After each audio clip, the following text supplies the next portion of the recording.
China media গ্রুপের সাংস্কৃতিক TV অনুষ্ঠান China in poetry and painting CCTV 1 চ্যানেলে সম্প্রচার শুরু হয়েছে।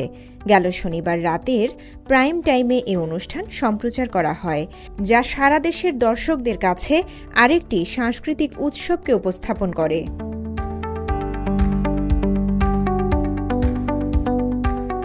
বহমান নদী এবং সংস্কৃতিকে থিম করে ক্লাসিক চীনা চিত্রকলাগুলোকে বাহক হিসেবে দেখায় এই প্রোগ্রামটি।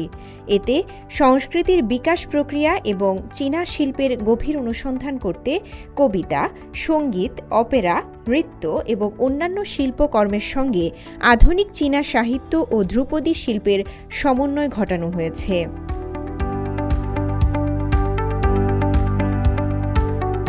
মিং এবং ছিং রাজবংশের শিল্পীদের মাধ্যমে 4টি ক্লাসিক পেইন্টিং নির্বাচন করে এই প্রোগ্রামটি। শুধু তাই নয়, চীনের পাহাড়, নদীর দর্শনীয় এবং মনোরম দৃশ্যের সৌন্দর্য উপভোগ করতে দর্শক এবং শ্রোতাদের সম্পৃক্ত করে এই অনুষ্ঠান।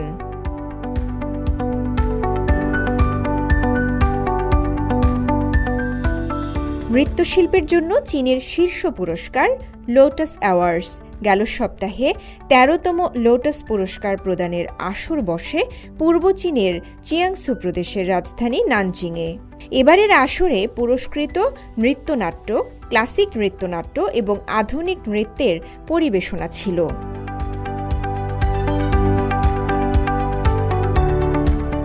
1997 সালে প্রথম চালু হওয়া লোটাস অ্যাওয়ার্ড দেশব্যাপী নৃত্যশিল্পীদের মঞ্চের অভিজ্ঞতা পেতে এবং নৃত্য পরিবেশনার মাধ্যমে চীনা গল্প বলার জন্য একটি ভালো প্ল্যাটফর্ম হয়ে উঠেছে।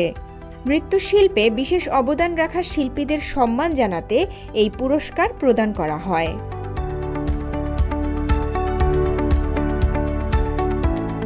ইভেন্টে চীন federation of literary and art সার্কেলের সৌজন্যে নৃত্যশিল্পে অবদানের জন্য চীনের একমাত্র জাতীয় পর্যায়ের ব্যালে কোম্পানি ন্যাশনাল ব্যালে অফ চায়নার সাবেক পরিচালক ছাও রুহ্যাং এবং বিখ্যাত নৃত্য পরিচালক সিং ত হুইকে আজীবন সম্মাননা পুরস্কার দেওয়া হয়।